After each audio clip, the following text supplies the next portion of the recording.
Hello, disruptors, and welcome to another episode of Mindset Master Moments with yours truly, Dr. Alisa. I am so excited. We have waited a long time for today's episode that is going to be nothing less than absolutely incredible with our astonishing guest who has made her journey from a high-powered business attorney to a renowned guide for women seeking true fulfillment. And you all know the goal of this podcast, we talk about your mindset is the key to your success.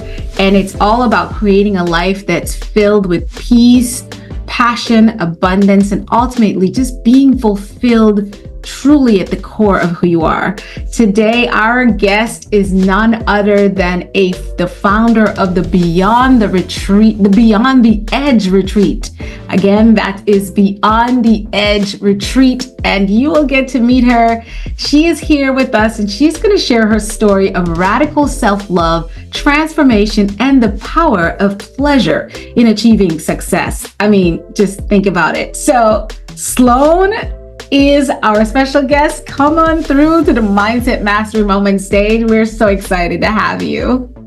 I'm so excited to be here. Finally, it's been months in the making, and here we are. I've got to tell you guys a little bit more about Sloane. Sloane left a successful career at the fourth largest firm in the world to start her own firm. I mean, like, that sounds wild. I was like, what on earth drove you to do that? And trust me, I asked the question rhetorically because I know all about it. She was generating millions of dollars before selling it to a fellow individual or one of her network colleagues who just had more passion for it than she did. But by embracing her darkest parts with radical self-love, Sloane transferred her relationships and her life. She discovered that by choosing pleasure as a foundation for everything she does, she could manifest success with much more ease. Sloane now guides other women to uncover their inner truths and create personalized strategies for success. And so, Sloane, we are absolutely thrilled to learn from you today. Welcome again to the show. Let's get this going with excitement. We are talking about embracing radical self-love and pleasure for ultimate success. Thank you, Alisa. I'm so happy to be here. And I love that intro that you gave, because for a lot of women, the things that you're talking about, I can create with ease, there's more pleasure in my life. That sounds like, yeah, that's really nice, but I'm just trying to pay my bills. I'm just trying to take care of my family. I'm just trying to get through the day. So I'm really excited for this conversation because I want to talk about what the journey is like to getting to this place where it is real for any of us as women to create with so much more ease than we've understood. And it is possible to actually live a life where you're feeling good on the inside as the foundation of your life that actually has the effect of then creating your highest levels of success, impact, and connection. So important. So ladies and gentlemen, you're welcome.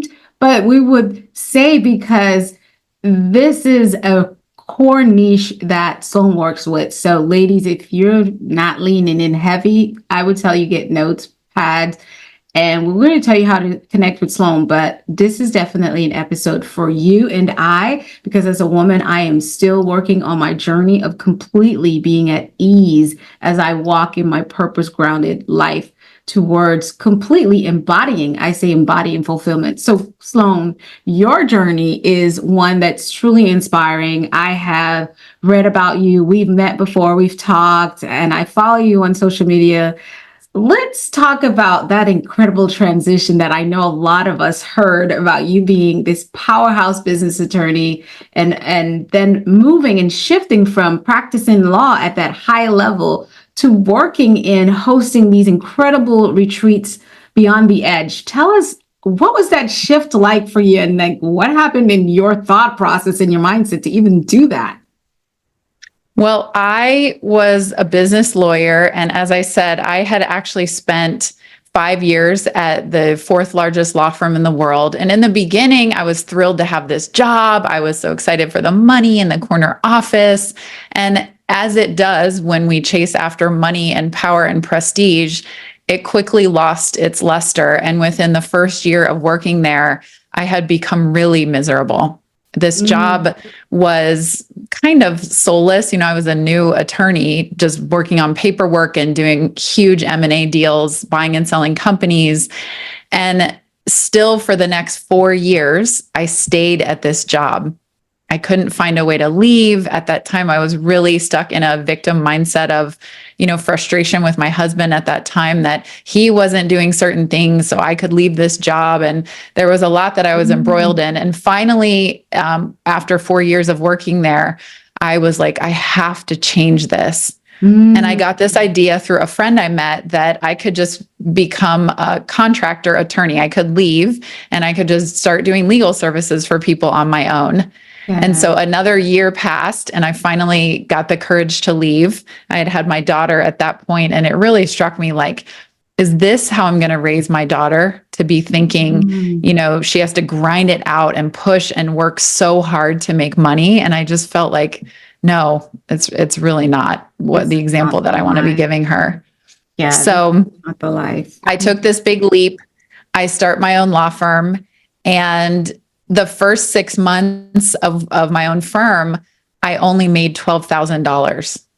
And I was working hard. I was actually really trying to get clients. I came from, $300,000 in salary and bonuses and all this stuff. And so I was scared. I didn't know what to do. I felt embarrassed. And I hired a coach to help me figure out how to build the business of a law firm. And as I started building my law firm and creating more success, I started telling my legal clients, hey, I can help you with a lot more than your legal work. I can actually help you with your mindset, your profitability, your team, operations, systems, whatever you want.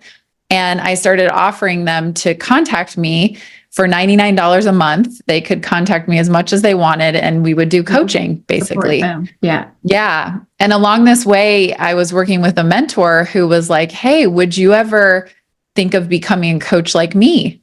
Yeah. And at that time, I was like, no, absolutely not. Like, I am a lawyer. I would not do that. And I just couldn't even wrap my mind around it. And then over the next couple of years, I really came to understand I can have a much deeper impact helping people this way than I can as a lawyer. Right. And cut to a couple years later, I sold my law firm in 2018. And now starts this big personal evolution. So I'm now coaching full time. And I went from, my law firm was mainly operating on its own, and I had a whole team and it was thriving, to a, newer coaching practice. Yeah. And I also was then going through the beginning of a big personal transformation, because several years before that, I had got it into my mind that what I really wanted, what really is going to make my life complete, was I wanted to have a boyfriend where we were traveling the world together and building our lives together. I want to have this group of friends where we live like the world is our playground and we travel and we're free. And I want to be really close to my daughter, who, at this time when I made this idea, she was about 4 years old. And I just want to invite everyone to consider, when in life have you had that thing where you're like, okay, I just want to get to this place and that's going to be it. I'm going to be happy. That's going to be this mecca where finally everything shifts. And I did this in a big way. I was like, I'm going to create all that. So cut to 2018, I've sold my law firm, and I was actually living that life partially. I have the boyfriend, we're traveling the world together. I have all these friends. And that Thanksgiving in the fall, we went to this trip in Mexico. So there we are in this like idyllic resort. Everybody's spending time together. I'm there with my boyfriend and my friends, and we're at dinner. The waves are crashing right outside the restaurant. We're having, this open air meal under a straw thatched roof. And I start looking around and having one of those moments that it literally felt like an out of body experience, because everybody's laughing and having a great time and all this connection in Mexico and the vacation. And I realize I don't even feel like I belong here. I'm Wow. not enjoying myself. I'm not even enjoying the people I'm with.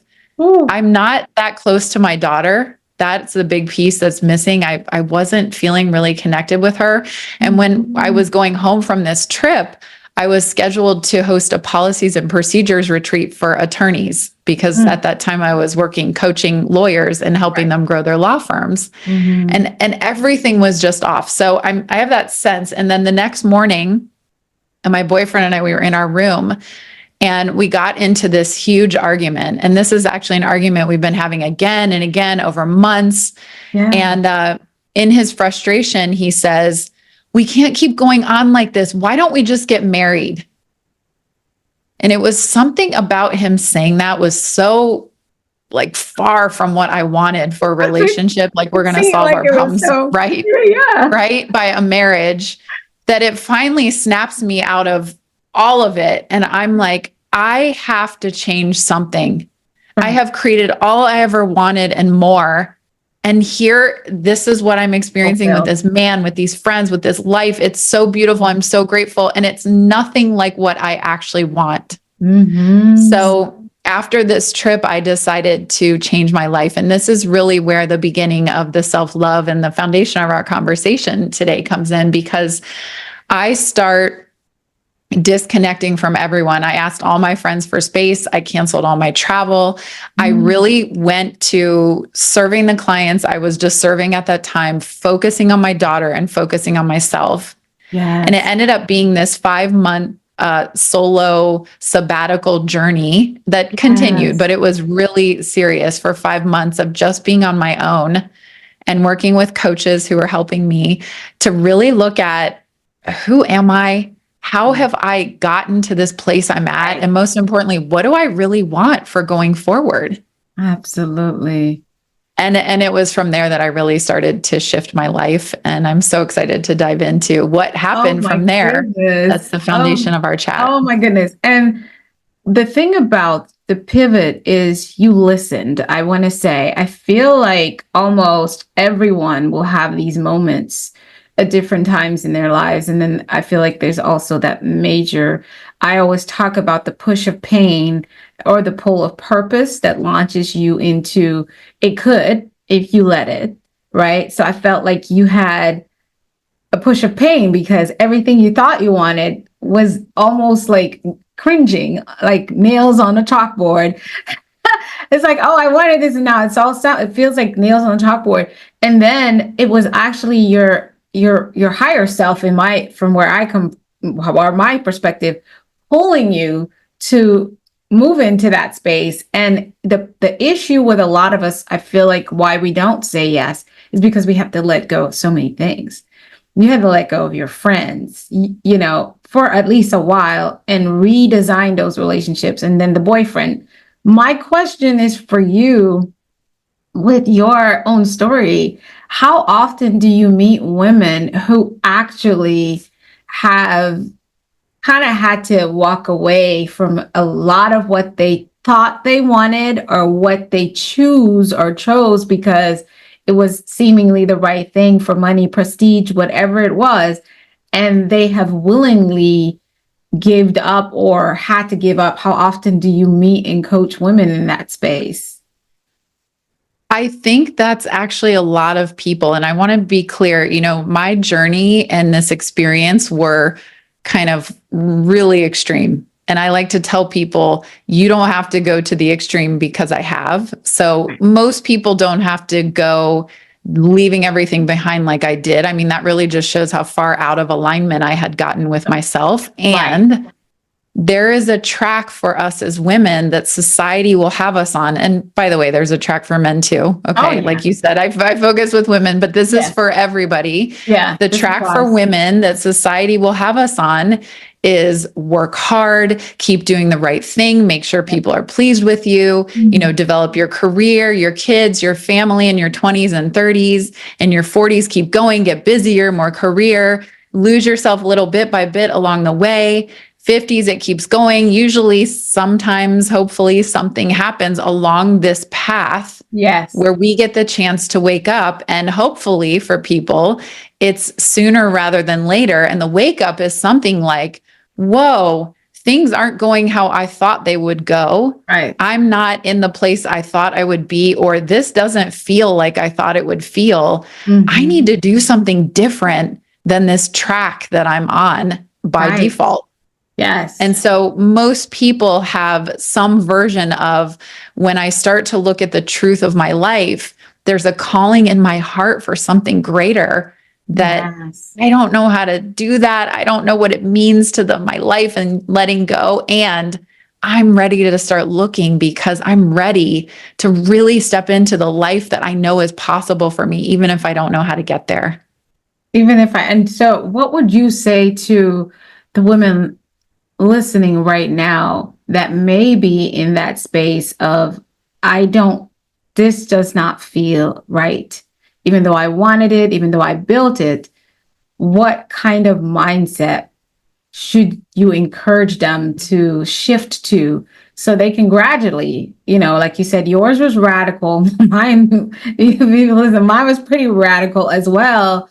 But I think sometimes the bigger the call, or the more, I love what you said, the further off you've gone, the more you have to give up. It might not be the case, but what kind of mindset should they shift? If you had to give them 2 or 3 things that they need to do, like right now, to get on track with it, what would you say to them? Well, the first piece is, can you not make the desire wrong? And can you not make where you are wrong? That's where most people stop, because women come to me all the time and they're like, I'm so grateful for my family and my life and everything, but da da da. And then they fill in the blank. And that I'm so grateful is beautiful. And I know you've done a lot of work on yourself, and it always lets me know they're actually not feeling grateful on some level. That's why I feel the need to preface the comment with it. So Yes. It's like, can you allow yourself to be in that feeling of, wow, I have so much going for me in my life. Right. And actually, this still isn't what I want. I'm not there yet. I don't feel content. Yeah. And that is the first step to change, acceptance of the truth of where you are. Exactly. Acceptance of the truth of where you are. Oh my, that is so very, very true. It's the real true, as they say, root cause analysis that you come to, and not the surface level stuff. And sometimes it looks like digging deeply into what's causing me. Like, I know for myself, and you have a video on social media where you talked about having this level of frustration at one time you were married, and you were looking around because you were that woman, as most of us are, where we're serving and serving in the community or our businesses. And then we come home, we do the same thing with our spouse and our children, or whatever that looks like for us.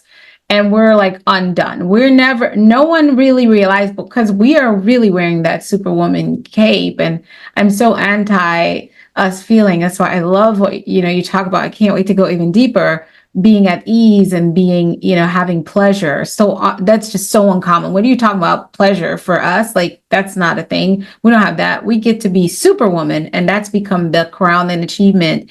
But you were talking about how, because I believe you were serving at that much level, a high level, you felt so unsatisfied, but you were looking outside for those answers.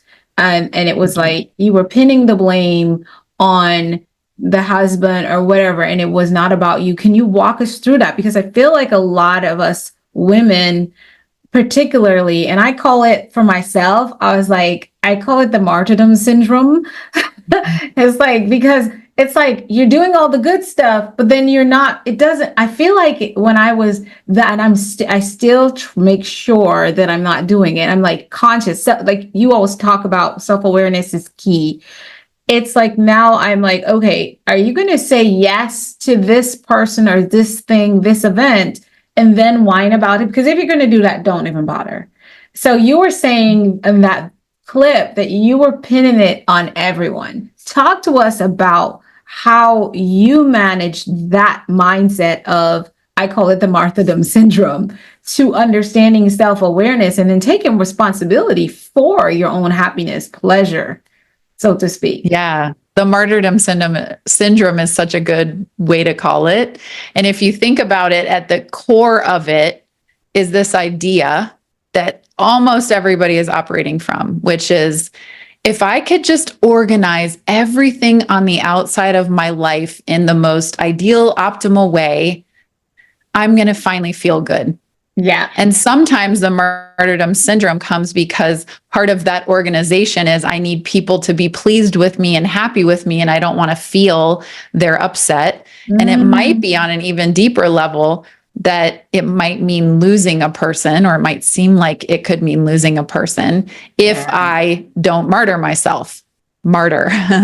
So when we look at this deeper thing of, most women are operating with the idea that if I sacrifice myself now, I can be happy and joyful and grateful and appreciative and everything peaceful in the future.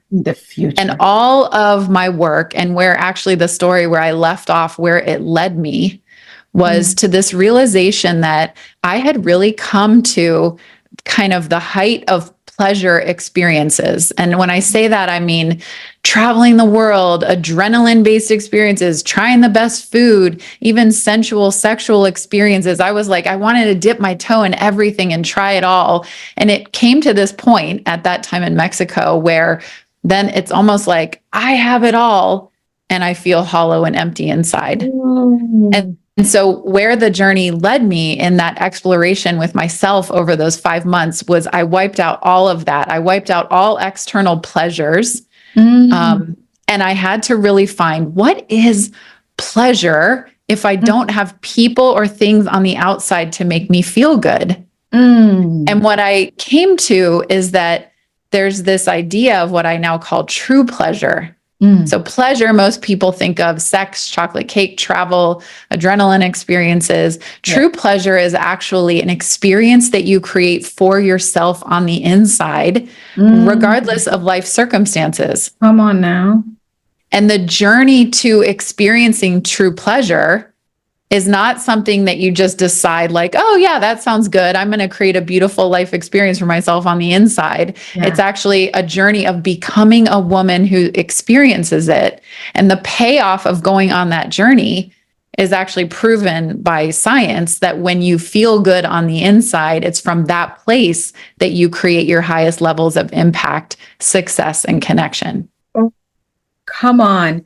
I love it. So let's talk about your definition of pleasure and how we go from focusing on external pleasure and understanding that true pleasure, and I love the word, it's like I talk about core values, true beliefs, because there's a difference. And it's like you hear it. So tell us what that is, because that's the essence of what I want to dive into, because it's not a lot of people talking about it as much as we should. Yes, as much as we should, because I've come to find that for us as women, this is everything. So this idea with true pleasure is this. The first step is, if you've been living with any ideas, it might be a big thing in your life and it might be very subtle, but if you've been living with the idea that I need to sacrifice myself now, the martyrdom syndrome, I need to sacrifice now in order to get what I want in the future, to feel good, to feel peace, to feel joy, to feel safe, then the first step of this whole process is, do you want to embrace the idea that that's actually a lie? And for some people are like, yeah, I've been knowing that that's kind of a lie because it's not really ever getting me to feeling good. And other people need a little more evidence. So one of the studies that I love to explore and share is a man named Sean Aker. He wrote a book called The Happiness Advantage. He and his team of researchers gathered up every single study that they could find on happiness. And they compiled information from over 275,000 people studied. And what they found is that happiness leads to greater success in virtually every single area of life: relationships, finances, connection, impact. I mean, everywhere you could think of was basically proven when you're happier, you can perform at higher levels in all of these areas. True pleasure, this concept that I'm bringing, is, for me, beyond happiness for us as women, because it includes happiness and it also includes feeling peaceful, joyful, sensual, connected. it's feeling really good as a woman. And we have a lot of nuance of what feeling good on the inside is. Right. So if you embrace this idea that the way you feel on the inside while you live your life actually matters more than sacrificing yourself Come on. to create what you want, then the journey to creating it is actually with an idea that I have of, and a framework of 5 core beliefs. So the first core belief is true pleasure is my North Star. And as I said, this begins with, do you want to embrace true pleasure as your North Star? And then the next 4 core beliefs are the journey to living in true pleasure. So the next one is radical self-love is my pathway to true pleasure. And I want to just pause on that one because I know that's the context for our conversation today. I'm taking it. Radical self-love is the pathway to my true pleasure. True pleasure. I'm owning that. I'm so owning that. Yes. And it is, here's the thing about your relationship with yourself. Your self-love is another way to say that. Most people don't realize that the way you feel about yourself and the way you treat yourself, it's equivalent to all of us having a window that's always in our purview. Yeah. The window is the window of our relationship with ourselves. Yeah. And if you have a dirty, mucky window, if you are mean to yourself on the inside, if you don't treat your body, your mind, your soul very well, you talk mean to yourself, you let people put you down, you don't speak your truth, any of those things, it's like having this dirty window that you're walking around, and everything you see and every interaction you have is through this dirty window. Yeah. And so radical self-love is the process of starting to treat yourself, not just like good, not just, okay, yeah, I have a good self-confidence. Yeah. Lipstick. Yeah, I do. I get a massage. I go to yoga. This is actually, to me, about creating this exquisite, fulfilling, sensual, sexy, amazing, soulful, supportive relationship with yourself as like a life passion. Because what that happens when you do that, it's like not just clearing off the glass, but it's like getting the most pristine museum quality glass. And that is the glass through which you're experiencing your whole life. And it truly is a change like that. Yes. And no matter what you're able, it's like, that's your calm, even when you're in traffic. And I know when I am not pouring into my own cup well enough because I'm tired sooner, I get grumpy sooner. I feel like, what's happening? Everything seemed to be going right, but I'm irritated. And it's like, oh, we need to slow down and be kind with yourself, whatever that looks like me. And again, I love what you said. It includes the doing yoga, getting your exercise and your workouts. But I feel like it comes from such a deep place, and its confidence is not even overrated at this point. It just is. It's not, oh, she's so confident. It's like, what is it about her? It's like she's confident and you get all these words, and they can't place their hands on it. It's just like you have this glow. There are no real words to truly describe when you are truly in the essence and the embodiment of radical self-love. And I would tell you that it does open up doors and things and people and opportunities that you would only be like, oh, it would take me 10 years before I can do this. And then whoops, here it is. It's like you just attract it. And I know I'm still unlocking radical self-love, but I feel that what you're saying, I've discovered it. I talked to one person I was coaching with him, like, I said, unfortunately, I still hear you looking to someone for something so you can have the permission to be at peace, to have joy, fulfillment, enjoyment. But here's what I'm talking about. So here's how I describe it, Sloane. Picture someone grabbed you and shot you off to Mars. It's just you. They left you there. Think about that and think about how you would get by.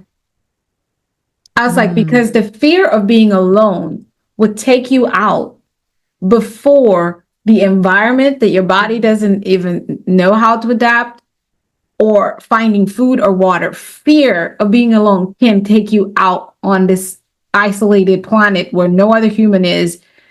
But if you just go like, hello, is anyone there? And you look everywhere you possibly can and you realize no one's there. Oh, well, I guess I better find some water. And you just start looking for water because you're taking care of yourself now. And then you start maybe humming a song, dancing, laughing. Then you cry because you're like, I'm stuck here. And then you start focusing on how do I take care of myself so I can get through this, because someone's going to come and rescue me. They're going to miss me and something's going to happen. Or if this is me, whatever time I have left, I'm just going to make the best of it. And so that analogy, I know it's weird as ever because that's the nonsense that goes on in my head to help me shift my mindset. But that's how I start thinking. Like, if you were left alone, would you spend time being angry about all the people who left you or didn't come find you? Or would you try to make sure you survive until the next thing? And what would that look like? I don't know if that makes sense to radical self-love. I love it. Would you love yourself? Just force yourself into my existence, my well-being, my fulfillment, my joy. All of it depends on me. I can't, I'm on Mars by myself. And I'm not mad at anyone that's not coming because they don't know where I'm at.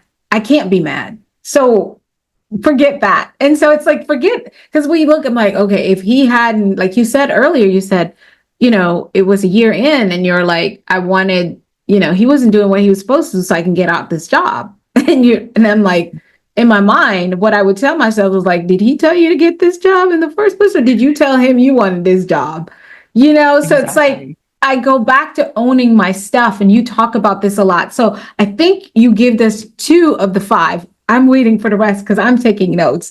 I'm going to sit. Okay. I always sit at the episode and I'm taking notes. I listen and I take notes. I love that. So the next one is, I choose alignment in this moment. And this is so important. So this is what we were talking about, when women come to me, this is one of the first places we have to look, and it becomes part of a lifestyle that for 99.9% of people is new. And that is, what is it like to start to make all decisions in my life from my alignment? Not what other people want, not what they're going to feel comfortable with, but my own truth. And I like to say the coaching I do, I'm not a guru. I'm not even my personal self. I might be able to see, oh, you could do this and this and that and have this path in your life. And that isn't even relevant insofar as what is your own inner guidance. And my role is supporting women and helping them to follow that, like kind of training wheels, until that's how they live.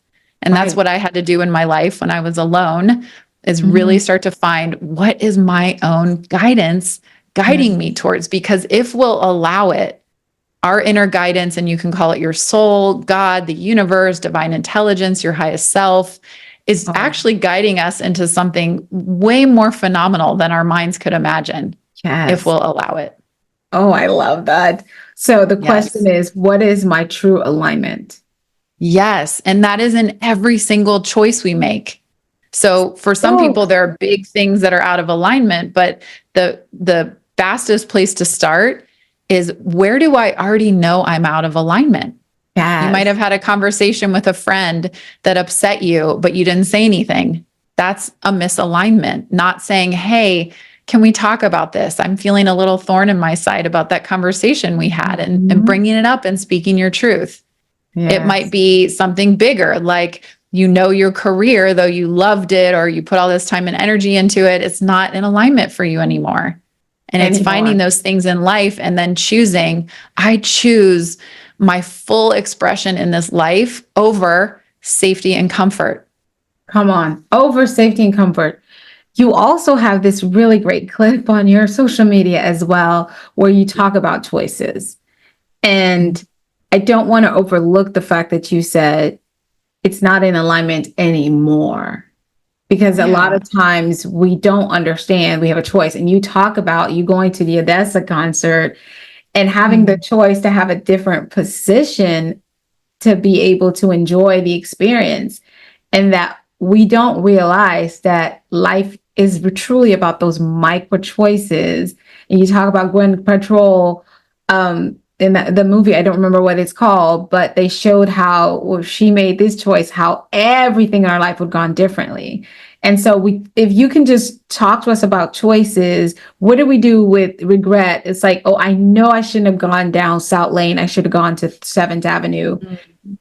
And so talk to us about those choices and those micro moments right here as we choose alignment. I'm so glad you're bringing that up, because this is a really important one, which is part of radical self-love is never making yourself wrong anymore. Just no reason to do that. So I believe that everything that has happened up to this point is exactly what needed to happen for me to be here and have this experience. Right. And one of the things that we do so magnificently as women can be to go back and like, if only I would have changed this. But here's the fallacy in that for me helps me with the logic of why there's no mistakes. We like to think of it as if, oh, if only I would have taken that road instead of this one, everything would be better. But right. What's hard to see is that if you took the other road, everything would be completely different. Yes. And we don't know whether that road means your whole life falls apart and there's some terrible result you didn't want because of the millions and billions and probably infinite number of circumstances of life that are flowing in at every moment that started billions of years ago that we have no control over. Absolutely. Everything is not hinging on your decision. We're co-creating with life. So the best we can do is choose alignment in this moment, yes. Do the best we can. And if I look back and realize, oh, you know what? The choice I was making there wasn't in alignment. My practice is, and I'm not saying that beating myself up never comes up, because of course, even with all this work and all this practice, it comes up. But what I don't do is entertain it. Oh yeah, then I could have been this and this could have happened. And why'd you do that, Sloane? I'm not doing that stuff. I say no, because I'm going to learn the lesson from where I chose out of alignment. I'm going to learn the lessons and look objectively. And then I'm going to say, I believe that I'm exactly where I'm supposed to be right now, and let right now be just right. Oh, absolutely. And that's the thing I always say. Well, sometimes I have coaching clients who say, I'm guessing if I choose this position would be wrong. I'm like, there's no wrong and right. Mm-hmm. And I said, and I just did an episode where I talk about morals versus values. And I'm like, I am training you all so you can understand how to think through your decision making. But whatever decision you make should be in alignment. And I talk about the purpose grounded mindset, where you feel and you know within yourself what your North Star is in life and what you want to accomplish. So basically, once you figure that out, it's like, okay, if I'm working my job as an attorney, I don't get enough time to coach people, right? Or maybe you figured out because you still love being an attorney and you still love coaching like you did. For a while in that season, it was an alignment for you to practice law and practice coaching lawyers. And see, so it wasn't, and all you did was make a choice to say, hey, I can help you do this. And so you were able to express more of the side that coaches, mentors, and strategizes in that season, but still bring in the income of a top attorney. And so it was just a choice. And then you made another choice to say, you know what, no more attorneying like in this way, but in this way, I'm going to go all out. Again, just a micro choice. It was just switch. And then actions follow. And I say it's the same way when you're choosing a life partner, when you're choosing who your friends are, when you're choosing where to travel to, where to go, how to interact. It just becomes the same thing. And what would you say to us is the question, how do we know what's in alignment or not? Like, what is the process of knowing that? Because that's what people are going to say. So how do you know, Dr. Alisa? So I'm going to ask you the same thing. How do you know? Good. Well, I love that question because it's a journey to knowing yourself in this way. A lot of people feel like, well, I don't know the answer. Okay, that's okay. You're going to make the best choice that you can right now. and then look back on the choice. And you might do it right away after you made the decision, and you might do it 6 months from now, but it's a conscious practice to look back and say, okay, now with what I know, was that my inner guidance, or was that fear or my ego actually talking? And maybe sometimes we need 5 years or 10 years to look back. But when you're consciously doing that, saying, I want to know how I connect with my own inner guidance, you will find it. You will find it. So, yes. And one thing I'll say is that there are a lot of ways to describe it. But what I've found, and for me personally, and working with others, is that the inner guidance is usually more succinct and quieter, and more of like a knowing down here rather than a talking up here. Up here. What happens, yes, with people, a lot of times they hear something, time to leave the job. Yeah, but what am I going to do about money? And no, that might not be good for my husband. And what's he going to say? And okay, then you can get to know that running conversation where there's no answer and no ending, and you're kind of chasing your tail. That's probably not it. Right? That's probably the opposite of your inner guidance. I love exactly how you explain it. I just learned that science is talking about us, the gut that we have, that feeling, that inner knowing, that deep within, it's a quiet voice. They're calling it an actual gut brain, I think.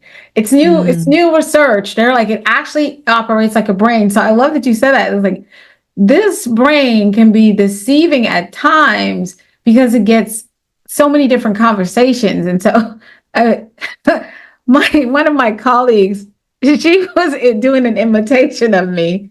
And I turned to her and I said, yeah, that is the one who is just on one all the time. She's always organized and strategized. It's got to be blah, blah, blah. And then I was like, but wait till the other one come in. And she's like, honey, I am not doing that. I'm like, that's sassy Alisa that don't want to do nothing, don't like humans, want to move to Mars. And I'm like, am I describing multiple personality disorder? But I'm not, because I say all the voices we have in our head, just know them and just observe them. And I say, you are not the voices in your head. You are the person that's listening to the voices in your head. Yes.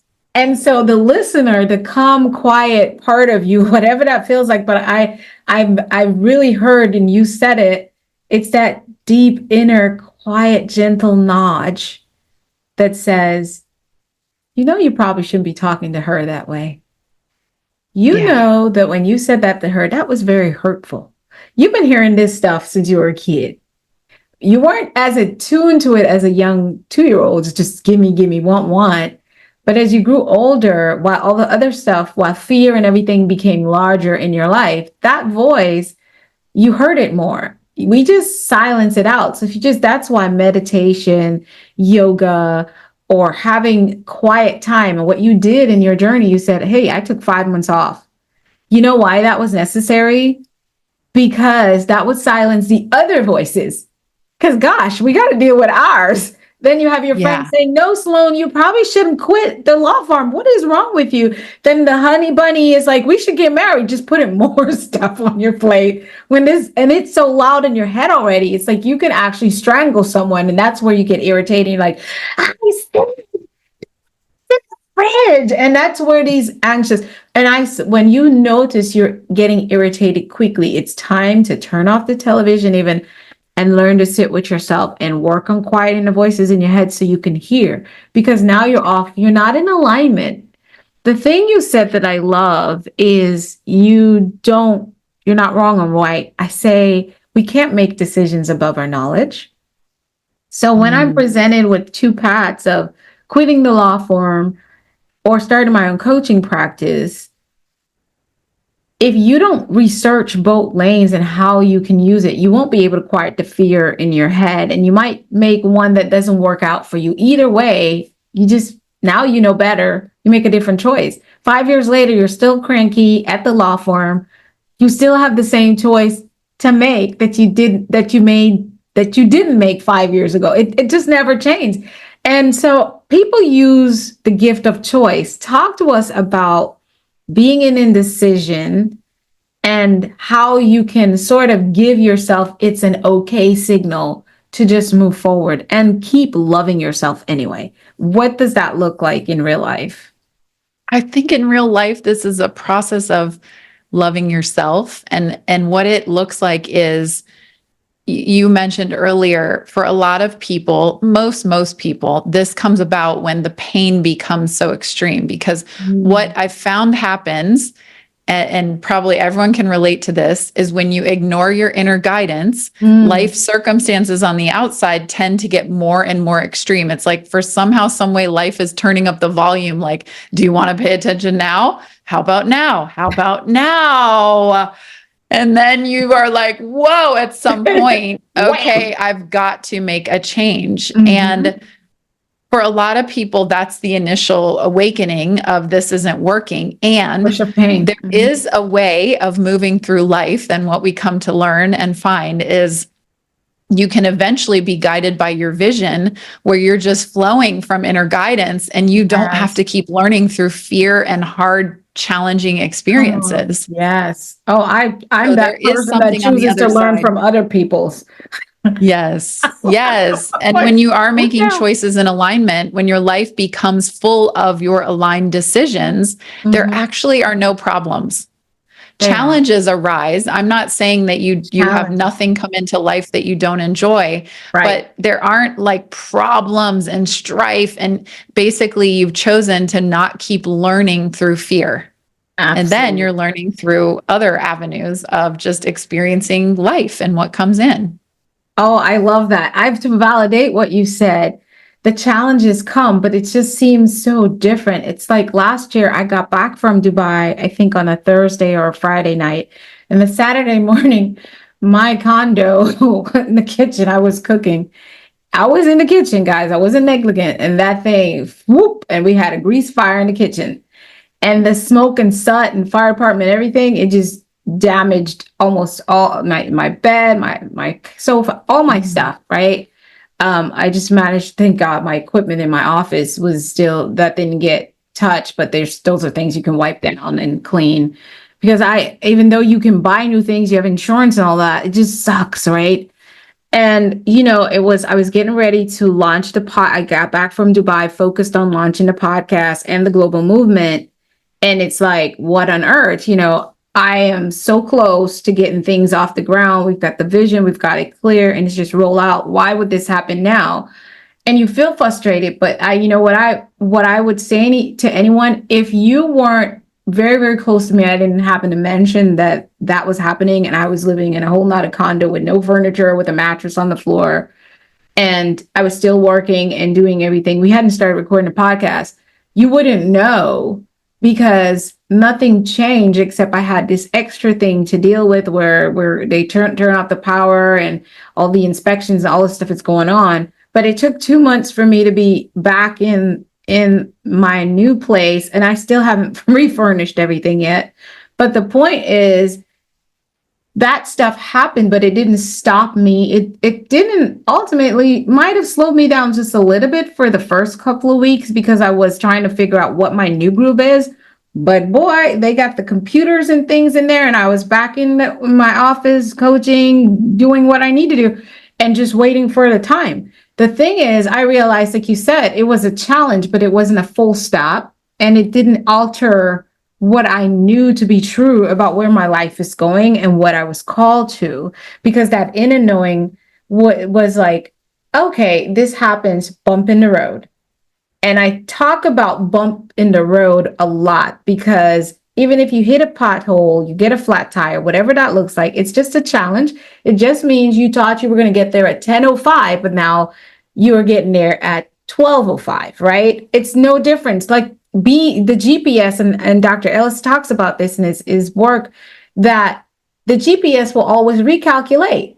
If I'm going to the store, if I said, take me to the nearest Costco, and I decide to go to my mom's house before I get there, the GPS will be like recalculating, and it will try to find me the next destination. I feel like when we're in alignment, it's because we put the right address in the GPS system of our lives.